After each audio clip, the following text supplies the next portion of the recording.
Hello, my name is Mary Bridget Smith. I work as the City Attorney for the City of Springfield, and this is our FY26 budget presentation. This slide summarizes our department services. So the City of Springfield's City Attorney's Office, our main aim is to help the city stay compliant with the law while minimizing liability.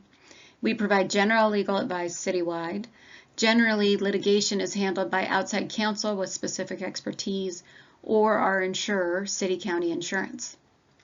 The city attorney is appointed by the council.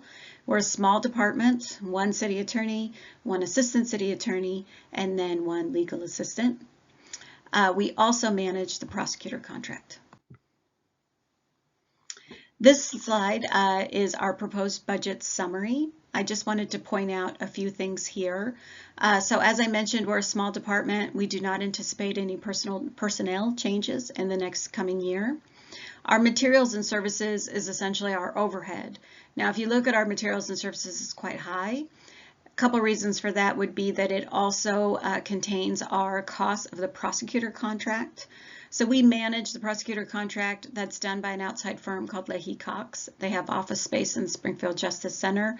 The office is open to the public and appears in municipal court almost every day of the week.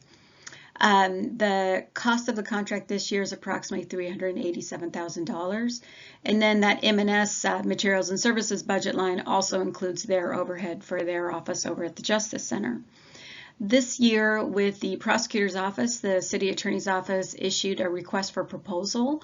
So that is a solicitation for to see if other proposers also want to propose to do that work. We've worked with Leahy Cox for several years. They do great work. We're really looking to make sure that we have the best value for the citizens and the residents of Springfield. And so hoping to have a new contract in place at the new fiscal year. I wanted to take a few minutes to look at our FY25 accomplishments. So looking first to economic development, this is a big driver for us and a lot of our work.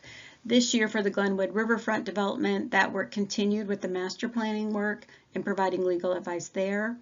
Downtown is another area that's a focus of economic development. That work is really around legal advice for property acquisition and strategy for developing those properties.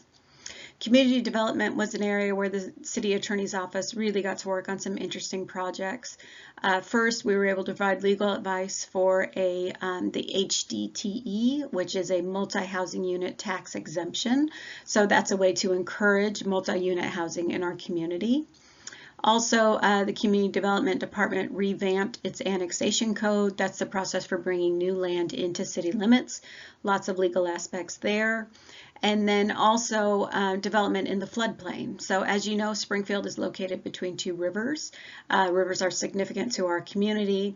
Also, there are new federal requirements for how you develop in the floodplain. We'll continue working on that, I'm anticipating, in the next fiscal year, but providing legal advice about how that works. For City Council matters in our representation specifically to the City Council, the City Attorney's Office managed the elections work for the November general election. We also provided advice on council reimbursements, council public meeting rules, making sure that they're consistent with new statewide regulations, and then also the new federal administration executive orders. City attorney projects, we also like to focus on our own office to make sure that we are continuing to be as efficient as we can and still providing good work. This really focused on procurement code, which is how the city buys the goods and services it needs to provide the services to the community. There's a lot of rules around this in terms of fairness and competition, but that creates a lot of process. So we worked on trying to streamline that process, and we'll continue to work on that in the coming fiscal year. And then City Prosecutor's Office, as I mentioned, putting out the solicitation for additional proposers, and then also security upgrades for their window in their office, and then also security upgrades for how they send discovery electronically. FY26. So looking at FY26, where we think we're going to be spending the majority of our time, in addition to the general legal advice that we'll provide sort of citywide. But these are the areas where we think are where the major initiatives of the city are going to lie. So fiscal stability. This spring, the city has dug into its structural general fund imbalance. And we anticipate providing legal advice about the aspects of some of those solutions, whether those be some kind of service reduction or additional revenue. Economic development will continue to be a main part of our work. I think Glenwood is really going to shift from sort of this larger master planning aspect to more specific actual processing of land use development applications, whether that be a refinement plan change. So that should be really interesting to see as that comes along this year.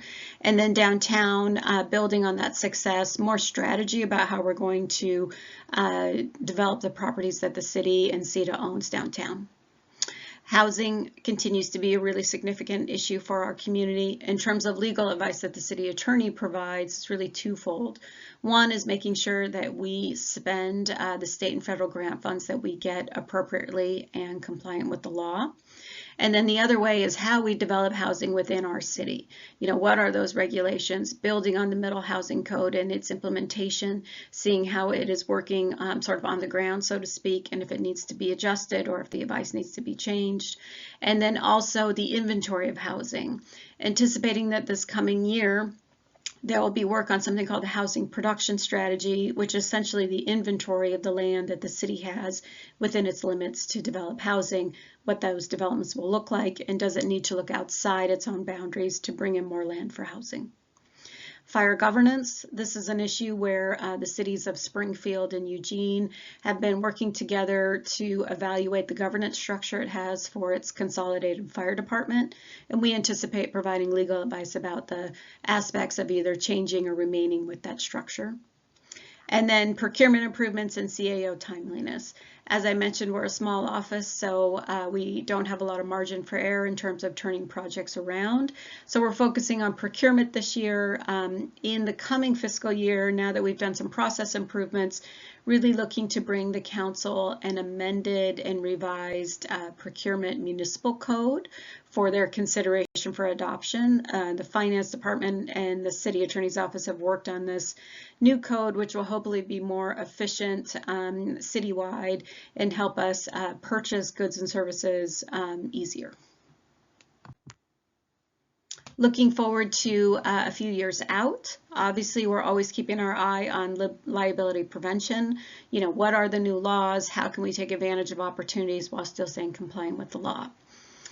Continuing the work with fiscal stability, anticipating that some of those strategies are going to be over multiple fiscal years, so providing legal advice about some of the options there.